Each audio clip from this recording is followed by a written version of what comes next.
darle el cuarto grado, señores. Inicia el cuarto grado como ocurre los miércoles a esta hora con nuestra querida Yasmín Ugalde. ¿Cómo estás, Yasmín?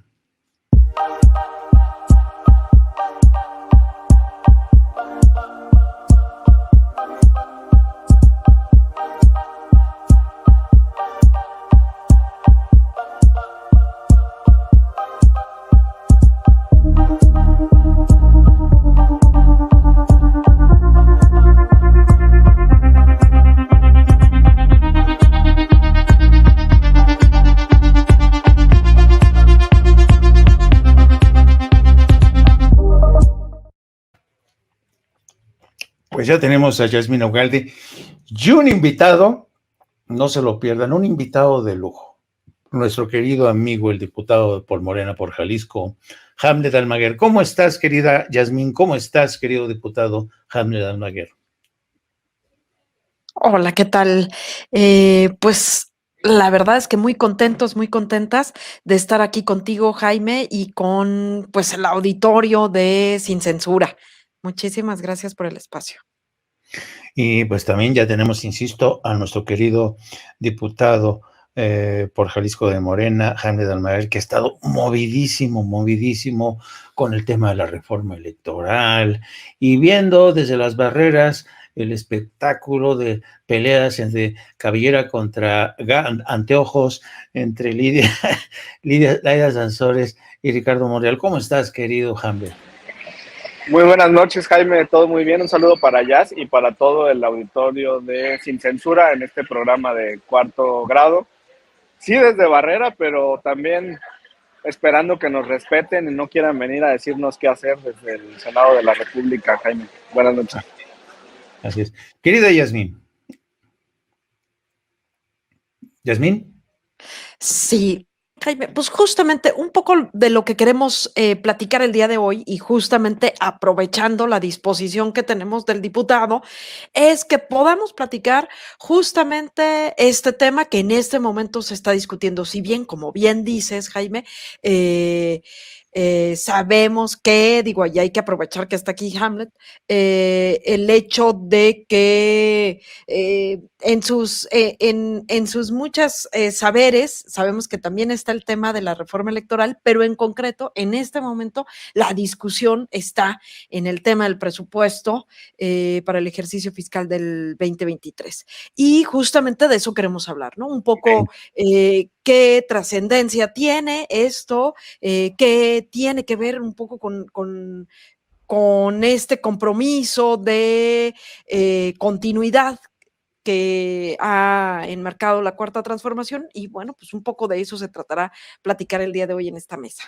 Pues me parece muy bien porque casi siempre, no se han dado cuenta, casi por regla general, la discusión del presupuesto siempre se consideraba un tema muy árido, aburrido, incluso no se discutía a profundidad. ¿Por qué? Pues porque prácticamente los gobiernos que antecedieron al presidente Andrés Manuel López Obrador, apruébese, y todo, sí, se aprueba porque así lo dice el presidente, ¿no?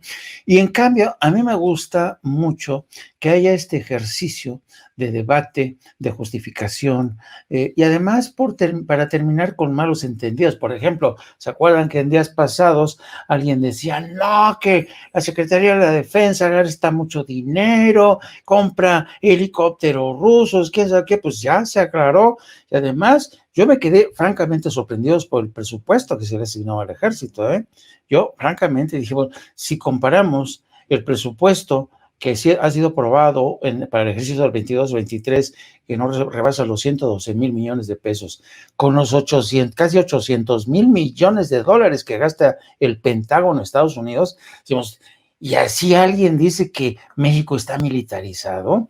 ¿O qué pasa con el presupuesto que se le ha dado durante mucho tiempo al INE, ¿no? Así es que yo lo veo muy saludable, querida Jazz, que se siga discutiendo este tema. Así es que adelante, me encanta este tema. Pues justamente esto, yo creo que le has dado un poco como al tema, pues, al clavo, pues, ¿no? Como se dice, porque bien, se ha dicho esta frase que la menciona en varias ocasiones, el presidente de la república, que las cosas se vuelvan cada vez más públicas, ¿no? O sea, es decir, esto tendría que ser de orden público y tendríamos que estarlo discutiendo todas y todos. Antiguamente, justamente, estos, anteriores que nos han antecedido, pues, ¿no? Nos han distado, pues, de estos temas, ¿no? Como que fuese un tema que no podemos entender, que como en estas cosas las deciden entre ellos, ellas, y no nos toca, ¿no? Y justamente, pues, estos ejercicios de debate, de reflexión que se está dando en la Cámara y, por supuesto, estos que estamos haciendo en estos espacios, nos permiten un poco entender más, ¿no? O sea, es decir, hablabas un poco de cómo justificar un poco el tema del presupuesto y yo pondría el dedo en dos cosas que son claves, ¿no? Un poco lo que tiene que ver con la cercanía de este presupuesto, que tiene que ver con los programas de bienestar social, y lo otro que es algo estratégico en este gobierno, que es justamente en los proyectos de infraestructura, estos megaproyectos de infraestructura, ¿no? Y bueno, a mí me gustaría y ya más bien darle la palabra al diputado Hamlet, que él nos puede decir con mayor a detalle, pues, ¿no? Sobre el tema, ¿no? Venga, venga, adelante, querido diputado. Yo le quisiera preguntar, efectivamente, como dice Yasmín, los programas prioritarios de este gobierno han sido, pues, evidentemente, los programas sociales, algo que les provoca sarpullido a los del PAN, ¿no? A los del PRI, porque nunca como antes se había destinado tanto presupuesto para justamente mitigar realmente las brechas sociales, la pobreza que había. ¿Qué le parece, querido diputado Hamlet Almaguer, si arrancamos por ahí? Como dice Jazz, ¿este presupuesto es más próximo al pueblo? Tenemos un presupuesto que garantiza los derechos sociales, antes programas sociales, pero ahora que están constitucionalizados, pues ya son derechos para todos los ciudadanos dependiendo del rango de edad, particularmente en el caso de los adultos mayores, con un rasgo muy distintivo que es la universalidad. Por eso se convierte en un tema de derechos. Y en tránsito, en otros programas, la idea también es que las personas con discapacidad puedan recibir un beneficio por parte del Estado, que los jóvenes tengan garantizado su derecho a la educación y también la posibilidad de desarrollar prácticas profesionales a través de jóvenes construyendo el futuro. Y lamentablemente tenemos un lastre enorme por la deuda desde tiempos del FOAPROA, y ahora pretenden achacarle al gobierno del presidente López Obrador el pago obligatorio del servicio de la deuda. Pues sí, ese es un legado que recibimos de los gobiernos neoliberales. Aquí lo importante es el factor real sobre el Producto Interno Bruto, sobre el tamaño de la economía, del tamaño de la deuda. Y ese factor no ha crecido a pesar de la pandemia. Y esa es una de las principales razones por las cuales tenemos un peso muy estable, un tipo de cambio con el dólar que está muy similar a como lo recibió el presidente de la República al tomar el poder en el año 2018. Entonces yo te diría, un octavo del presupuesto se va al pago del servicio de la deuda, en gran parte por la herencia que tenemos.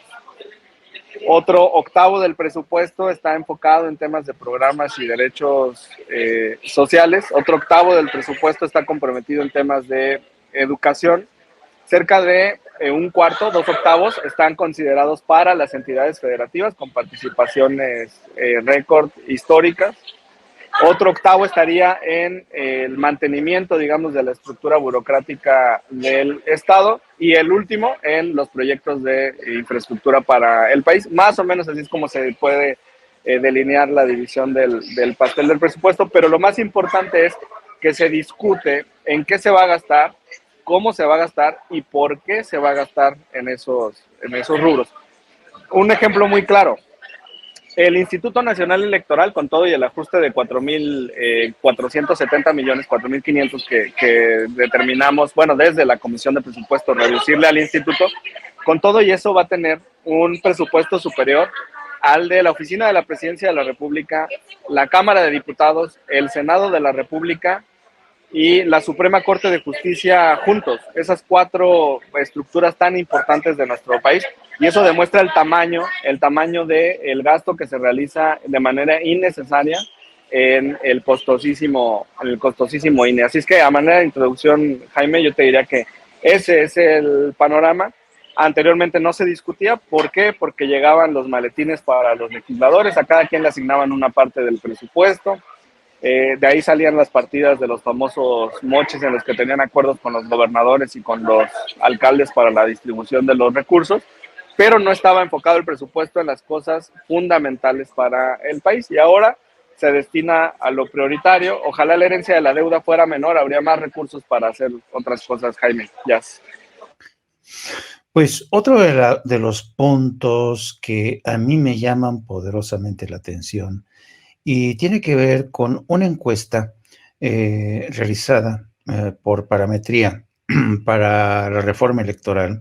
Uno de los aspectos que me llamó, que fue precisamente en Twitter que pusiste tú, querido diputado, dice, crece el apoyo a la propuesta de elección directa de consejeros y magistrados, el 88%. Y fíjense nada más la percepción que hay entre los ciudadanos y las cifras que nos acaba de dar el diputado Almaguer, para el 75% de la población. O sea, si eso no es una mayoría, 75% del INE, para el 75% de los mexicanos, el INE gasta demasiado y están a favor de reducir su presupuesto, ¿no? Y entonces, pues esto para mí significa que sí, pues tenemos una democracia incipiente, pero además carísima. ¿Tú qué opinas, querida Jazz? Pues justamente esto que, fíjate, esto que mencionas tiene mucho sentido con esto que no, con este dato que nos da, que aparte es impactante, y no solamente eso, sino te da muchísimo argumento, ¿no? O sea, es decir, a pesar del ajuste que tiene el presupuesto destinado al INE, ni siquiera se compara con estos otros espacios que tienen un carácter de importancia en gobierno, ¿no? Y aún así, es decir, nos termina dando certeza, ¿no? Este instituto, o sea, es decir, ¿en qué se gasta ese dinero? Digo, sí, más o menos sí sabemos que ese es el tema, ¿verdad? Que sí más o menos sabemos, bueno, fuera que se lo gastara en hacer de muchos de los espacios en territorio, espacios donde se tomen decisiones de manera democrática y participativa. Pero justamente, si te fijas como el gran clamor del pueblo, la gran deuda, pues, que se tiene con el pueblo, tiene que ver con temas de recursos, tiene que ver con que se le da mucho dinero al INE, se le da mucho dinero a los partidos políticos. Siempre este tema es el tema escabroso. ¿Sí?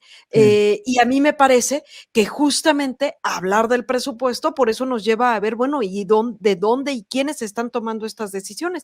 Hoy me llamó mucho la atención, recién hace unos cuantos minutos, justamente veía también la participación de una de las diputadas de Morena, una de las diputadas de Veracruz, de Morena, que justamente hablaba de esto mismo que dice Hamlet, ¿no? O sea, es decir, ¿qué onda con los moches, no? O sea, por eso no se sabía mucho de la discusión, pero aparte, por eso sabían cómo se distribuía muy bien el presupuesto, porque parte de ese presupuesto eran sus moches, era ellos cómo gestionaban y hacían uso de este presupuesto, ¿no? Y ella hacía mención justamente de eso que se nos ha acusado, o que de eso que se acusa en este pseudo libro del Rey del Cash, haciendo mención que los verdaderos del Rey del Cash son ellos y ellas, estos que ahora se paran en tribuna y pues prácticamente lloran y reclaman, pues qué onda con sus moches, ¿no? Así es, y yo creo que esta cultura de los moches también tiene que ver muchísimo con este cabreo de algunos de los que van a ir a la marcha del próximo domingo. En suma, yo creo que la opacidad que caracterizaba la repartición del presupuesto, la existencia misma de la partida secreta que había en el pasado, la administración tan discrecional que había del presupuesto. Yo me acuerdo mucho cuando era un joven reportero, en la Cámara de Senadores había en una especie de bóveda, ahí desfilaban uno a uno los reporteros para ir a recoger su fajo así de billetes, y eso, ¿quién se le declaraba? ¿De dónde salía ese dinero? Nadie sabía. Había una opacidad tremenda sobre los recursos de la Secretaría de Hacienda y Crédito Público, que los asignaba de forma caprichosa. En países como Estados Unidos, cada mes de marzo, no hay escapatoria. Todos y cada uno de los funcionarios de la administración tienen que defender el presupuesto asignado, responder ante el poder legislativo si acaso esos recursos se justifican.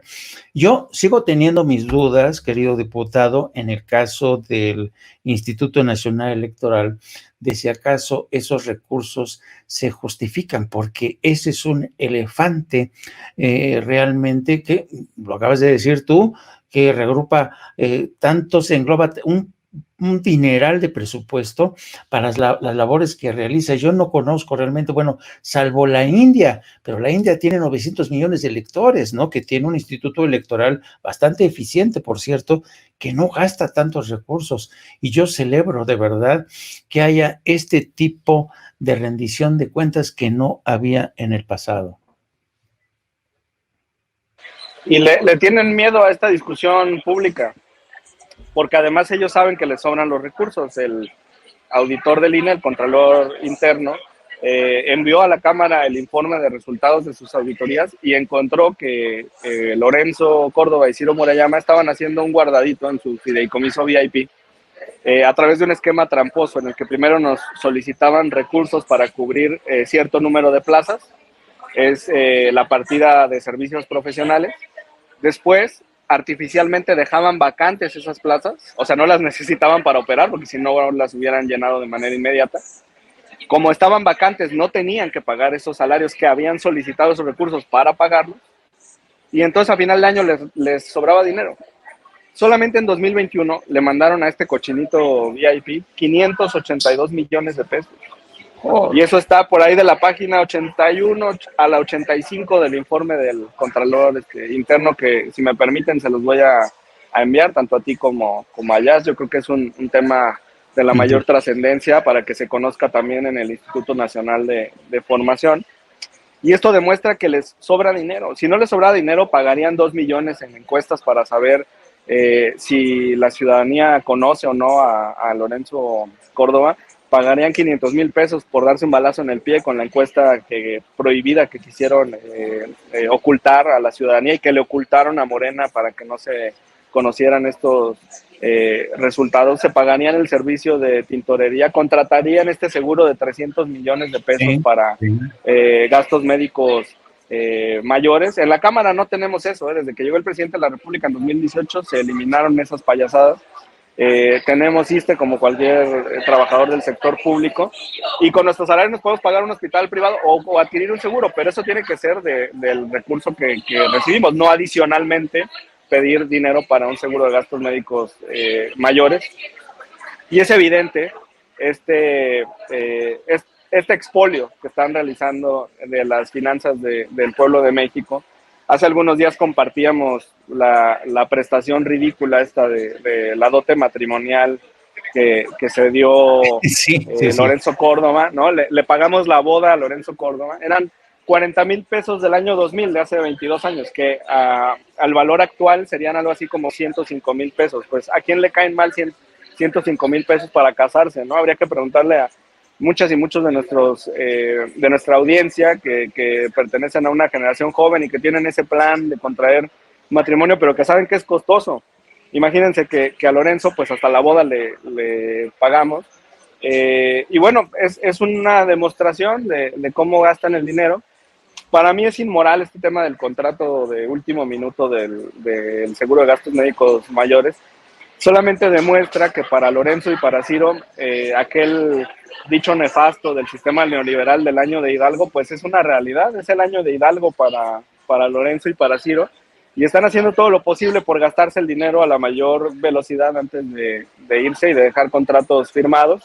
Y gente sembrada, como al secretario ejecutivo Edmundo Jacobo, al que le extendieron de manera ilegal su periodo para más años. Entonces, al terminar va a llevar ahí creo que 2 décadas, y pues esto evidentemente lastra este órgano tan importante que, repito, fue creado con buenas intenciones, pero está siendo utilizado por una cúpula que se queda con todos los recursos. He recibido comunicaciones del personal de módulos del Instituto Nacional Electoral, que está contratado por honorarios, que no tienen ninguna prestación y que solamente ven cómo arriba se despachan con la cuchara grande estos altos funcionarios del instituto. Lo bueno es que la reforma electoral va y ellos ya se van, Jaime. Ya. Oye, ojalá, de verdad que en verdad hace tanta falta. Yo creo que es una de las demandas más sentidas de la ciudadanía. ¿Tú cómo ves todo lo que se conocen, si no es por Hamlet Almaguer, si no es por las mañaneras en que el presidente despepita este tipo de temas? ¿Por qué el resto de los medios grandes corporativos no se hacen eco de este tipo de situaciones? No, pues porque ahí están puestos sus intereses. Justamente estamos hablando del interés económico, ¿no? O sea, es decir, este es uno de los grandes poderes que todavía sigue moviendo los grandes intereses, pues, ¿no? Se dijo mucho desde el 2018 que habíamos podido obtener solamente algunos espacios de poder desde las instituciones, desde algunos sectores, desde las cámaras, las distintas cámaras en los estados, en la propia federación, pero que todavía hay espacios donde esta oposición que se le llama moralmente derrotada, todavía tiene espacios de acción, y uno de sus espacios de acción, por eso lo defienden tanto, es justamente estos organismos que tienen que ver, como en el caso del INE, ¿no? Y ahí están también los intereses de estos medios de comunicación, ahí están los grandes intereses, es decir, es toda una mafia, siguen siendo una mafia, sigue siendo esto que también se ha insistido, desde el propio presidente lo ha dicho, pero no solamente él, sino distintos pensadores y filósofos de la Cuarta Transformación, esto donde no termina de morirse esto viejo, ¿no? O sea, es decir, cuando hablamos del viejo régimen, no significa como algo que ya pasó, sino continúa, ¿no? O sea, es decir, no es el INE, ¿no? Porque justamente este grande debate de que si queremos acabar con el INE o no queremos acabar con el INE, y ese no es el problema, ¿no? Como tampoco era acabar con las instituciones, sino con esas viejas prácticas, ¿no? Y es justamente estas prácticas que se mantienen actualmente todavía por los intereses de algunos cuantos, como en el caso de Lorenzo Córdoba y su amigo, así como pues de estos grandes empresarios que tienen ahí puesta todas sus grandes ganancias en los medios de comunicación, ¿no? O sea, es decir, se requieren todavía en estos espacios, no hemos logrado ganar las batallas todavía, ¿no? O sea, por eso espacios como estos, por eso espacio como La Mañanera y como muchos otros, como el espacio de la calle, ¿no? De platicar en la calle, de hacer sobremesa, de platicar en el trabajo, ¿no? Esos espacios se tienen que seguir ganando, así como ganamos el 2018, en el 2021 y pues como también se seguirán ganando en el resto de los años electorales, ¿no?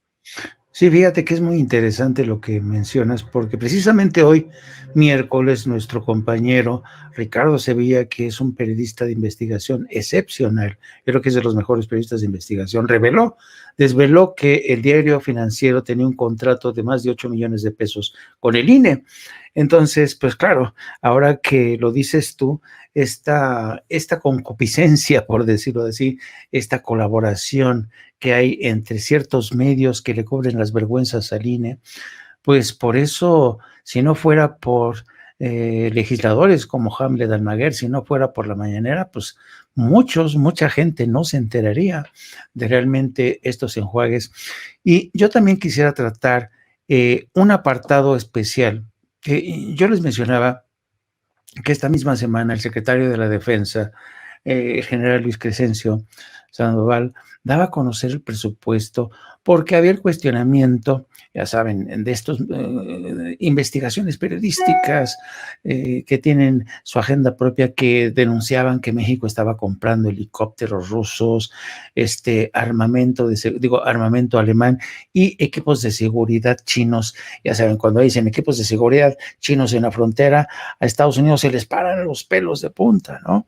Y entonces compareció el secretario de la Defensa, dio a conocer un presupuesto que en lo personal a mí me sorprendió, 112 mil millones de pesos, pero ojo, en ese presupuesto del ejército está incluido la administración, la gestión del aeropuerto Felipe Ángeles, también se incluye lo del Tren Maya, porque muchas de estas obras han quedado en manos del ejército, que le ha dado a estos recursos un manejo más transparente y más eficiente. Bueno, yo hice el ejercicio de buscar en conjunto qué presupuesto, por ejemplo, manejaba Felipe Calderón para las distintas, la policía, el ejército, la marina.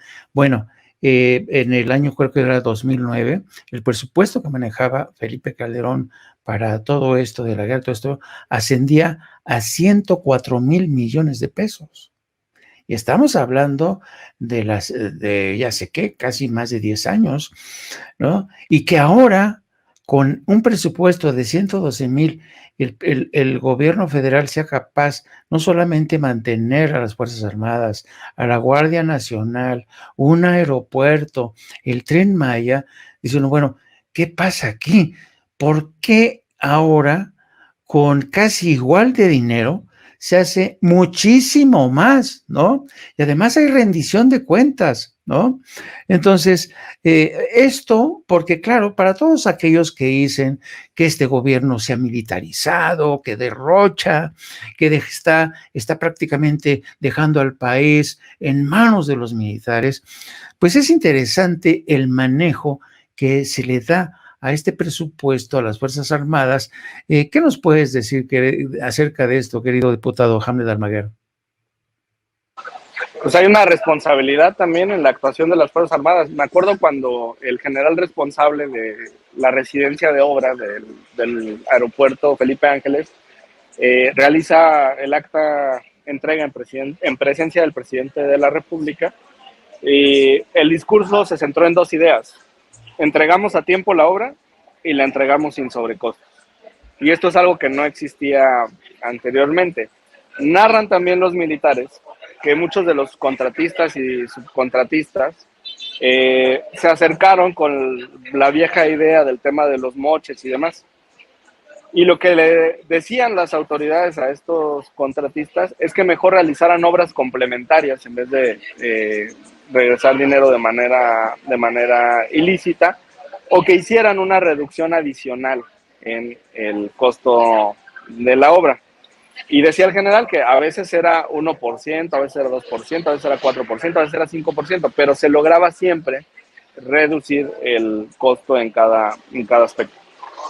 Aquí lo importante es que estamos aprovechando el talento de los militares. Hay extraordinarios ingenieros militares, por supuesto, toda una infraestructura para poder desarrollar estas obras.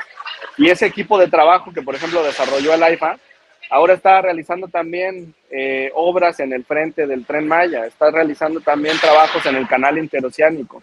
Está también proyectado su participación en el aeropuerto de Tulum, que se va a lograr construir en tiempo récord.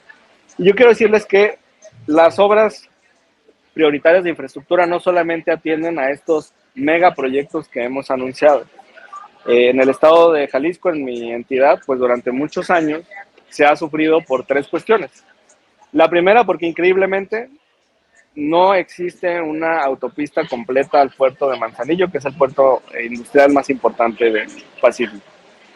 Y los centros de logística están en Guadalajara, entonces la carretera se saturaba, había choques y demás. Está en marcha esa inversión para que finalmente se tenga la autopista completa. Por increíble que parezca, no hay una autopista a Puerto Vallarta. Va uno hacia Tepic y tiene que bajar por carretera libre, siendo Vallarta pues, la segunda ciudad en importancia del estado. También hay inversión para eso. Y el tercero es el tema del agua. en un debate enorme que se dio entre el estado de Guanajuato y el estado de Jalisco por la presa del Zapotillo, y que el presidente de la República personalmente tuvo que asistir a dialogar con las comunidades y poder lograr finalmente un acuerdo que va a dotar a la zona metropolitana de Guadalajara de agua para 50 años.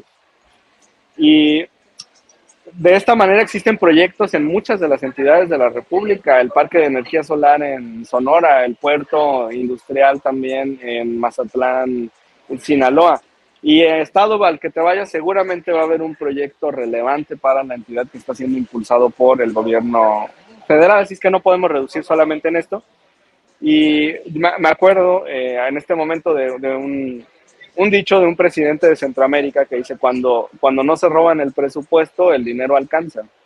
Y es lo que está ocurriendo en este momento con nuestro país, y nos da mucha esperanza ver que muy pronto vamos a tener estos proyectos culminados. Ojalá que sean dentro del sexenio del presidente, pero si no, el próximo presidente de la República o la próxima presidente de la República, por supuesto de Morena, va a realizar la inauguración de todos estos grandes proyectos de infraestructura, Jaime. Sí, sí, sí. Yo creo que, francamente, lo que este presidente ha demostrado es que administrando bien el presupuesto, evitando la corrupción, se puede. Ah, y que paguen sus impuestos quienes tienen que pagar sus impuestos. Pero a cambio de esto, claro, cuando uno paga sus impuestos, uno dice, oye, pero a cambio de esto quiero mejores servicios, quiero mejor sistema de salud, un mejor sistema educativo, mejores infraestructuras, unas fuerzas policiales y fuerzas de seguridad mejor preparadas, más eficientes. Y claro, todo conseguir una especie de círculo virtuoso que yo creo que también se refleja en este control, en esta rendición de cuentas de lo que es el presupuesto. Así es que yo coincido. Francamente, cuando se vaya Andrés Manuel López Obrador, va a dejar detrás de sí obras que se han hecho en tiempo récord, que ningún otro presidente, ¿se acuerdan de la promesa que tenía Felipe Calderón, que iba a ser aeropuertos, refinerías, presumía de hospitales, y uno se asomaba a esos hospitales y eran cascarones de obra, presumía que México tenía el mayor número de ingenieros y que no, sí, pero todo lo dejaban a la mitad, sin acabar, sin inaugurar. Ahora, finalmente, yo creo que es un tema que de carácter coyuntural, pero que tiene que ver precisamente con el manejo del presupuesto que se da a los partidos políticos. Ayer vimos Hamlet, la denuncia que presentó la gobernadora de Campeche, Laida Sansores, puso una grabación en la que queda en evidencia que Alito Moreno conversa con alguien y se habla de la compra de escaños o de curules de los famosos plurinominales. Y solamente decían por reunirse con Alito, 1,000,000. Y pues si quieres ser plurinominal, pues te va a costar tanto, ¿no? Entonces, ahora que se debate sobre la posibilidad de la reforma electoral, que se reduzca, que se elimine en ciertos casos la financiación a partidos políticos, que se les recorte, sobre todo cuando no hay razón de ser, no hay elecciones. Hay veces que hay años en que no hay elecciones. Pero me quedé pensando muy mucho sobre este tema de cómo, a pesar de que ya se les da un presupuesto a los partidos políticos muy generoso, pues ahora resulta ser que ponen a la venta los cargos de diputaciones plurinominales. Entonces, yo creo que sí urge también por eso la reforma electoral, pero ¿cómo evitar lo otro, querido diputado, querida Yas?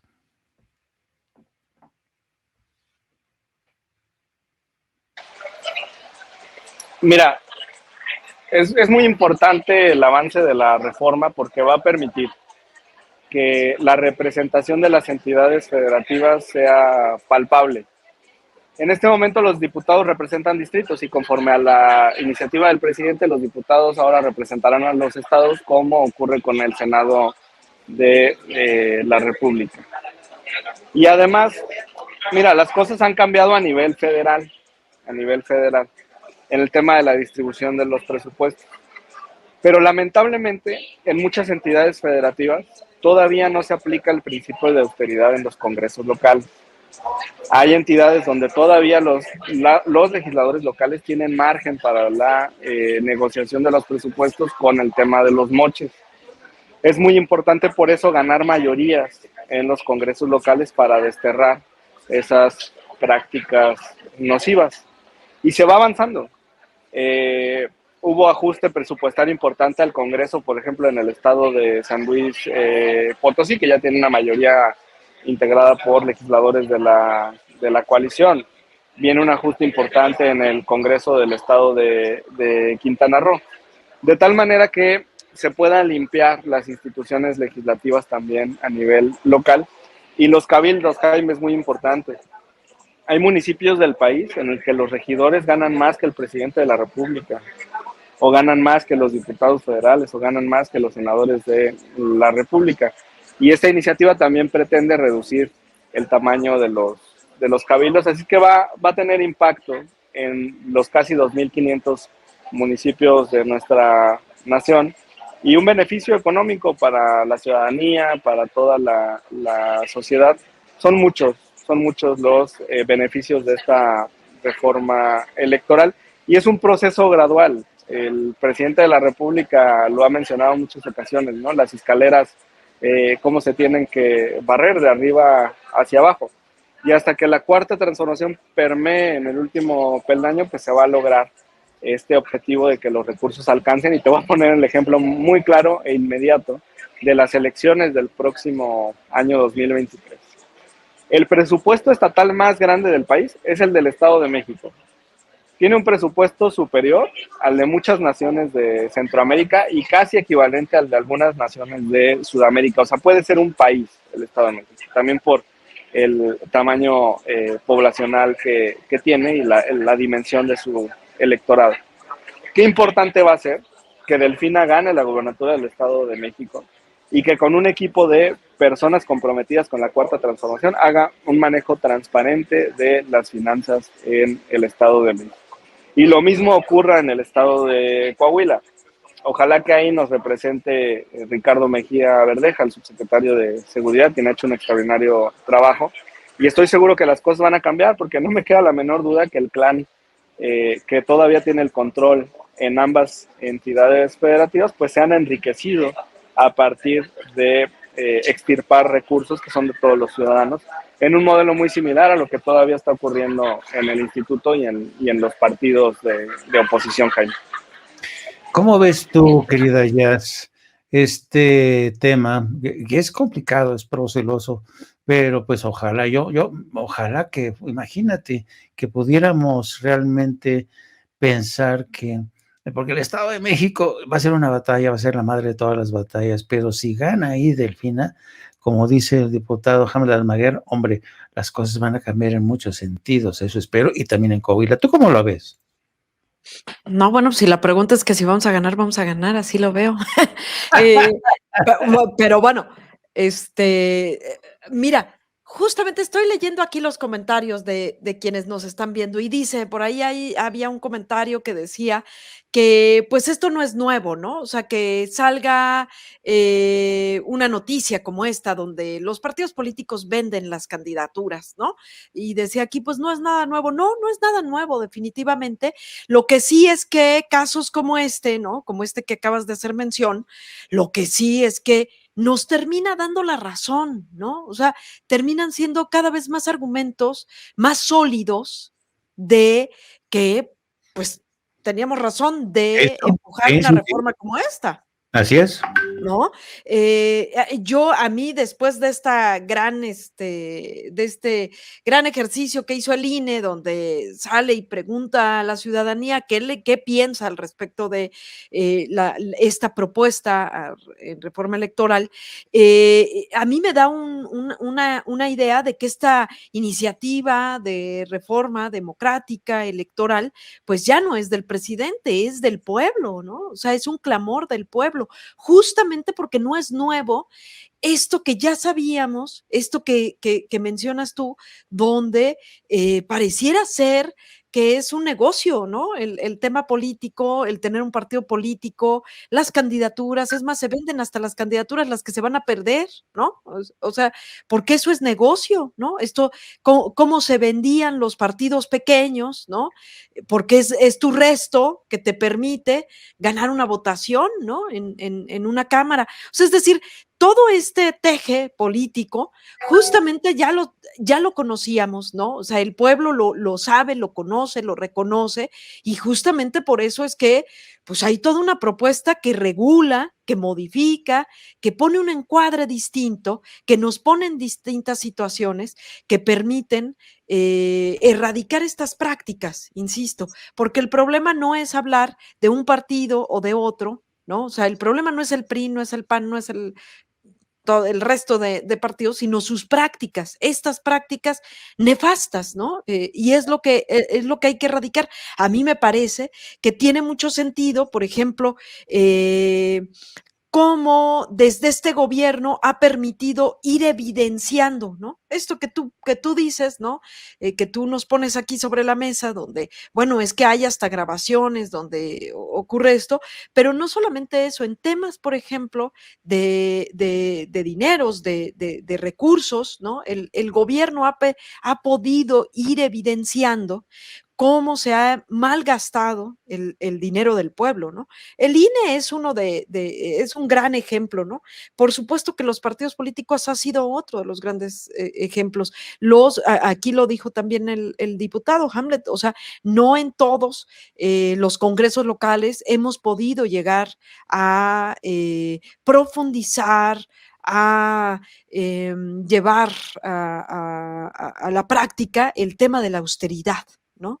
Y habría ahí que recordar, porque hay que estarlo recordando, dice también Andrés Manuel, que hay que mantener viva la historia, ¿no? Para que no se nos olvide, que justamente ha sido el Movimiento de Regeneración Nacional, Morena, que desde inicio ha insistido en el tema de la austeridad, y antes de que llegáramos a la presidencia de la República, nuestros primeros diputados y diputadas ya aplicaban el tema de la austeridad. Si bien no lo podían hacer de manera constitucional, recordemos que es desde estos primeros legisladores que se proponía que se quitaran la mitad de su sueldo.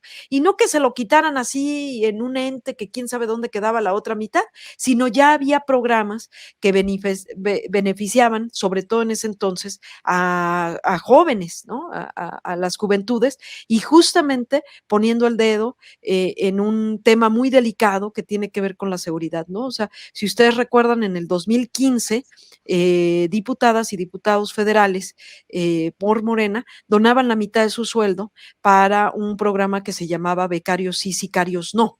Sí. Eso es ir evidenciando, eso es ir poniendo el ejemplo, esto es ir barriendo las escaleras de arriba para abajo, ¿no?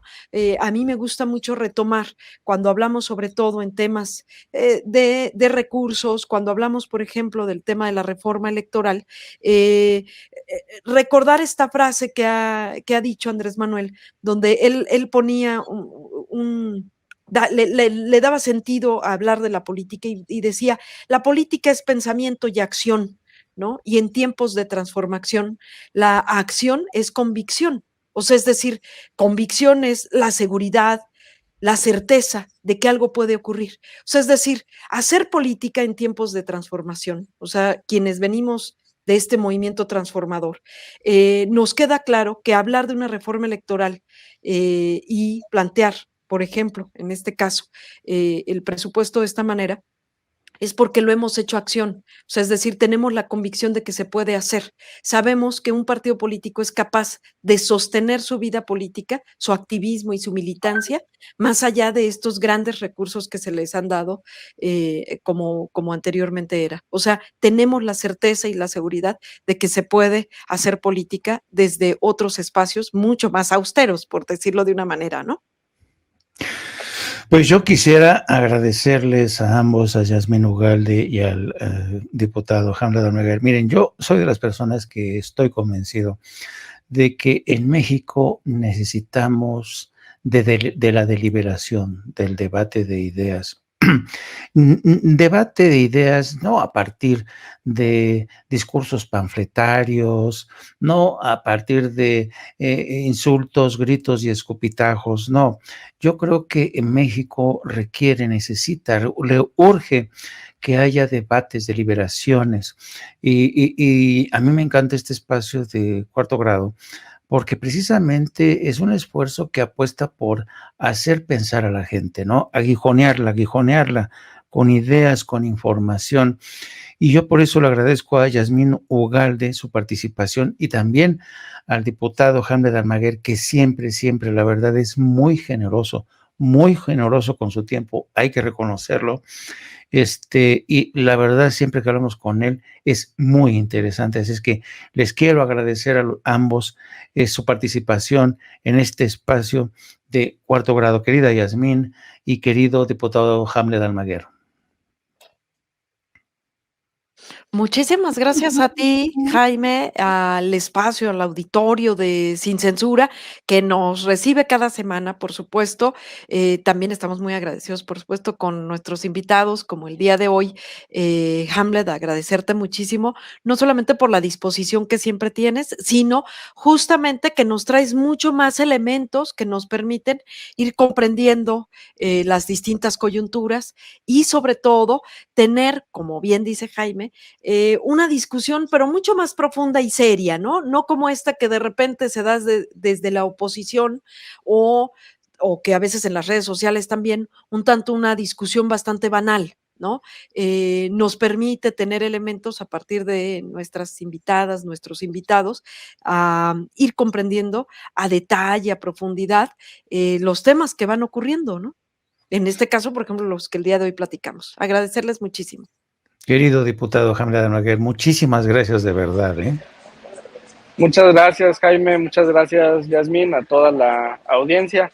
Me encuentran en Twitter como Hamlet-Almaguer. Les vamos a estar informando sobre la reforma electoral, el avance en los temas del presupuesto y una cuestión muy particular que está ahora en el debate público, y es la petición exigencia del senador Monreal sobre el desafuero de la gobernadora Laida Sansores. Pues lo manifestamos en redes sociales. Un senador no puede exigir el desafuero de un servidor público. La única instancia facultada para eso es una fiscalía, ya sea la local o la federal que corresponda en cada caso. Y pues solicitar respeto a la colegisladora. Nosotros nunca le exigimos nada al Senado. Les hacemos llamados muy atentos, peticiones de que avancen en las reformas constitucionales o legales que aprobamos primero en la Cámara, como la de Guardia Nacional. Fue muy doloroso ver cómo en la primera legislación secundaria en materia de guardia, el senador Monreal simplemente se abstuvo en la votación en un franco desacuerdo, ¿no? con lo que aprobamos en la Cámara y que iba en línea con el proyecto de nación del presidente de la República. Entonces ahora, acá en la comisión jurisdiccional que procesa los desafueros, pues sí, pedirle al senador respeto y prudencia al actuar de la colegisladora. Que tengan muy buena noche. Muchísimas gracias. Yo me sumo a esas palabras del diputado Hamlet Almaguer. Bueno, queridos amigos, pues nada, muchísimas gracias y hasta la próxima semana. Amigos, amigas, regresamos en breve, pero mientras seguimos hablando sin pelos en la lengua, sin censura, usted puede suscribirse a nuestros 3 principales canales en YouTube. Sin Censura Media, en donde tenemos más de 1,600,000 suscriptores, Sin Censura TV, en donde tenemos más de 1 millón de suscriptores, y en Sin Censura Presenta, en donde queremos llegar muy pronto a los 100,000 suscriptores. Si usted ya está inscrito en Sin Censura Media, suscríbase en Sin Censura TV. Si ya está suscrito en Sin Censura TV y Sin Censura Media, suscríbase a Sin Censura Presenta. Recuerde que es gratis, no tiene que sacar un solo centavo de su bolsillo para apoyarnos. Dele clic en la campanita para que los señores y señoras de YouTube envíen las notificaciones cuando estemos transmitiendo en vivo y en directo o estemos subiendo videos. También nos puede seguir en Twitter en @Vicente Serrano y hasta en Instagram. Ojo, también estamos en Instagram. Son nuestras redes sociales y con el apoyo de ustedes seguimos creciendo, porque con ustedes todo, sin ustedes nada.